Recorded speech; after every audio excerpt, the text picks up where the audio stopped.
Саламатсыздарбы, урматтуу телекөрүүчүлөр жана радио угармандар. Биз республикалык штабтын пресс борборунда брифингти баштап жатабыз. ВИЧ инфекциясы менен жагашкан бейтаптарды COVID-19 каршы эмдөө жөнүндө Республикалык СПИД борборунун директору Чокморова Умиткан Жусуповна айтып бермекчи. Здравствуйте, уважаемые телезрители и радиослушатели. Мы начинаем брифинг в пресс-центре Республиканского штаба. О вакцинации против COVID-19 лиц, живущих с ВИЧ-инфекцией, расскажет директор Республиканского центра СПИД Чокморова Умиткан Жусуповна. Вам слово.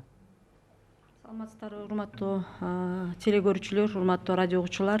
Бүгүн сиздердин назарыңыздарга ВИЧ инфекциясын алып жүргөндөрдү COVID-19 инфекциясына каршы жүргүзүлүп жаткан иштер боюнча кыскача маалымат берүүгө уруксат этиңиздер. 20-кылымда ВИЧ инфекциясын дарылоочу препараттар жок болгондугуна байланыштуу ВИЧ инфекциясы менен ооругандар өлүмгө дуушар болуп келишкен. Ошон үчүн биз ошо 20-кылымда СПИД 20-кылымдын чумасы деп баягы айтып келгенбиз да. Ал эми 21-жылы дарылоо препараттары табылып, ооруларды дарылай баштагандан баштап, алар узакка жашашып, иштөөгө, окууга, үйлөнүүгө мүмкүнчүлүктөрү пайда болду. Жана эң жакшы биздин көрсөткүчтөрдүн бири ВИЧ инфекциясын алып жүргөн боюнда бар аялдардан таза балдар төрөлгөнү эң чоң жетишкендик болуп саналат. Ал эми баягы ВИЧ инфекциясын алып жүргөн оорулардын арасында көпчүлүгү ар кандай себептер менен дарылануудан баш тартышат. Кээ бири бүгүнкү күнгө чейин өзүнүн ВИЧ статусун билбей жүргөндөр бар. Ушундай адамдар ВИЧ инфекциясын билбегендер ковид оорусун жуктуруп алса, буларда баягы окумуштуулар тастыктаган далилдер жок болгондуктан деле айтсак болот да, бул оору формасында өтүшү мүмкүн. Жана иммундук системасы начар болгон адамдардын арасында башка инфекцияларды жуктуруп алуу коркунучу эң жогору болот да. Бүгүнкү күндө 1-июлга карата 2020 жылдын 1-июлуна карата өлкөдө бардыгы болуп ВИЧ инфекциясын 10.158 адам жуктуруп алган. Алардын ичинен 717си балдар болуп саналат. ВИЧ инфекция катталгандан бери бардыгы 2337 адам каза болду. Ал эми жана айтып атпайсызбы, дарылануу бар, бизде жетиштүү санда бекер берилет. Ошол дарыларды ичкен бейтаптардын саны 4900га жетип калды. Эми ВИЧ инфекциясын алып жүргөндөрдүн арасында ковид инфекциясынын катталуу статистикасына кыскача токтолуп кетейин. ВИЧ инфекциясы менен жашаган 123 адамда ковид инфекциясы аныкталды. Алардын ичинен 119у стационардык жана амбулатордук дарылоолордон өтүштү.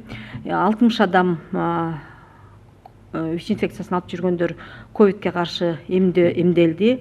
Жана ВИЧке чалдыккан COVID-19 алып жүргөн оорулардан 7 адам каза болду. Бул жанагы иммундук дефицит жетишсиз болгондуктан бул негизги симптомдору жана ВИЧтин негизги симптомдору коронавирустун симптомдоруна окшош болгондуктан жанагы дыхательный дем алуу органдарын жабыркаткандыктан биз сунуш киргизгенбиз. COVID-19 ПЦР положительный болгон адамдарды жана больницадан тышкаркы пневмониялардын бардыгын ВИЧке текшерүү боюнча сунуш киргизгенбиз. Анткени ВИЧ инфекциясынын 4-стадиясында, СПИД стадиясында иммундук системанын жетишсиздигинен көптөгөн кошумча оорулар пайда болот. Анын ичинде пневмоцитная пневмония деп коебуз.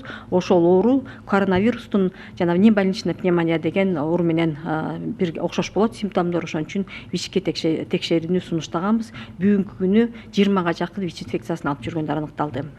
Биз эми региондор боюнча алсак, эң көп ВИЧ инфекциясы катталган Чүй областында бардыгы 2930 ВИЧ инфекциясын алып жүргөндөр катталган. Алардын ичинен 49 COVID-19 менен алып жүргөндөр катталды.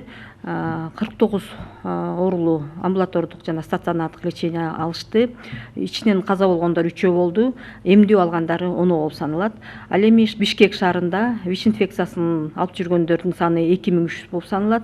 Анын ичинен 38 адам COVID-19 жуктуруп алды. 35 киши стационардык дарылануудан өттү, 1 киши каза болду жана 2 киши вакцинациядан өттү.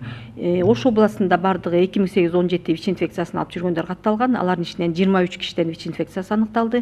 23 киши тең амбулатордук жана стационардык дарылануудан өтүштү. 3 киши каза болду жана 8 киши вакцинациядан өттү. Бүгүнкү күндө Дүйнөлүк саламаттык сактоо уюму сунуштагандай ВИЧ менен жашаган адамдар дары дармектерди токтотпой ичип, жана дарылардын схемаларын өзгөртүү мүмкүнчүлүктөрү жок, ичип аткан дарыларын эле андан ары иче берүү сунушталат да. Бул биз негизги баягы вакцинациядан өтпөй турган негизги көрсөткүчтөрдүн бири, жанагы вирус организмге киргенден кийин иммундук клеткаларды жабыркатат, CD4 клетка деп коебуз. Ошол иммундук клетканын көлөмү 200 миллилитрден кем болбош керек да канын составында. Ошол убакта гана 200 миллилитрден кем болсо анда вакцинацияны жүргүзбөгөндүгү сунуштайбыз. Ал эми ВИЧке чалдыккан адамдарды эмдөөнүн бир айырмасы бар. Алар, жана айтып кетпедимби, иммундук системасы аябай аз болсо, алар ооруну ПЦР положительный болуп калышы мүмкүн, дагы оор формада өтүшү мүмкүн. Биздин ВИЧ инфекциясын алып жүргөн оорулар ковидке каршы эмдөөдөн сырткары гепатит Б-нын түрүнө эмдөө жүргүзөбүз. Бүгүнкү күндө эмдөөгө 900ден ашык адамдар вакцинациядан өткөн. Бул эми бул бүгүнкү вакцинацияны алуудан баш тартуу дегенди айтпайт. Бардык окумуштуулардын акыркы маалыматтары боюнча ВИЧ инфекциясын алып жүргөндөр вакцинацияны өтүш керек, милдеттүү түрдө вакцинацияны өтүш керек. Андан сырткары биз дагы COVID-19 оорусун алдын алууда сунуштаган жана маска тагынуу, аралыкты сактоо, колду бат-баттан жуу жана антисептикти пайдаланууну сунуштайбыз. Здравствуйте, уважаемые телезрители, радиослушатели. Раньше, когда не было препаратов от лечения ВИЧ-инфекции, люди умирали от СПИДа, и тогда в 20 веке мы назвали СПИД — это чума 20 века. Но начиная с 2005 года мы назначаем АРВ-препараты нашим ВИЧ-инфицированным, люди живут долго, ведут полноценный образ жизни, рождаются здоровые дети от ВИЧ-инфицированных матерей. И ВИЧ-инфекция, поэтому сейчас в данное время мы называем ВИЧ-инфекция — это хроническое инфекционное заболевание, когда у людей, которые отказываются получать лечение по различным причинам, и среди тех, кто не знает ВИЧ-статус, ВИЧ-инфекция, статус ВИЧ-инфекции, иммунная защита к различным инфекциям снижается, и люди с ВИЧ-инфекцией более уязвимы к тяжелому течению COVID-19, чем люди без ВИЧ-инфекции. На 1 июля 2021 года в стране выявлено 10 158 случаев ВИЧ-инфекции, из них 717 детей. Умерло с момента регистрации инфекции 2337 людей, живущих в ВИЧ-инфекции. Специфическое лечение антиретровирусной терапии получает около 4900 пациентов.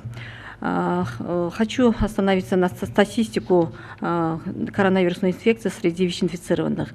С момента регистрации коронавирусной инфекции заболели COVID-19 123 людей, живущих с ВИЧ-инфекцией. Из них получили стационарное лечение 119 пациентов. Получили вакцинацию против COVID-19 60%, умерших всего 7 человек. Это впервые выявленные при обследовании на ВИЧ-инфекцию больных с COVID-19 ПЦР, у кого был ПЦР положительных, и больных с небольничной пневмонией.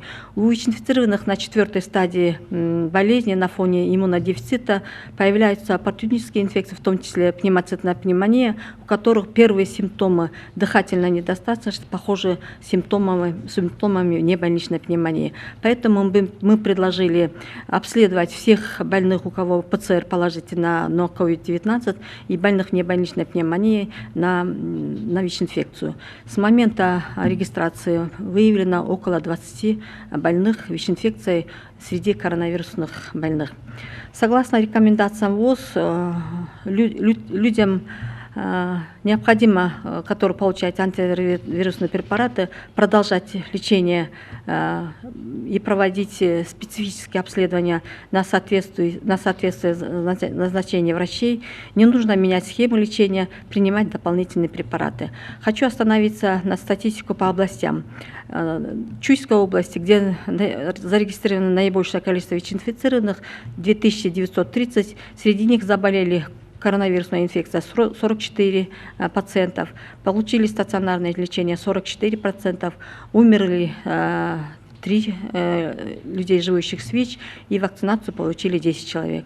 И в городе Бишкек, где зарегистрировано 2300 ВИЧ-инфицированных, среди них заболели 38 людей с ВИЧ-инфекцией, 35 человек получили стационарное лечение, 1 человек умер и 2 человека получили вакцинацию. В Ошской области, где зарегистрировано более 2800 ВИЧ-инфицированных, среди них заболели 23 ВИЧ-инфицированных, 23 получили стационарное лечение, 3 человека умерли и 8 человек получили вакцинацию.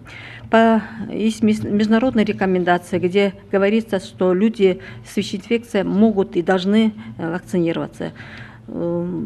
Здесь основным исключением для вакцинации является уровень СД4 клеток должен быть не менее 200 клеток в 1 микролитре. Анализ на СД4 проводится во всех областных спеццентрах бесплатно.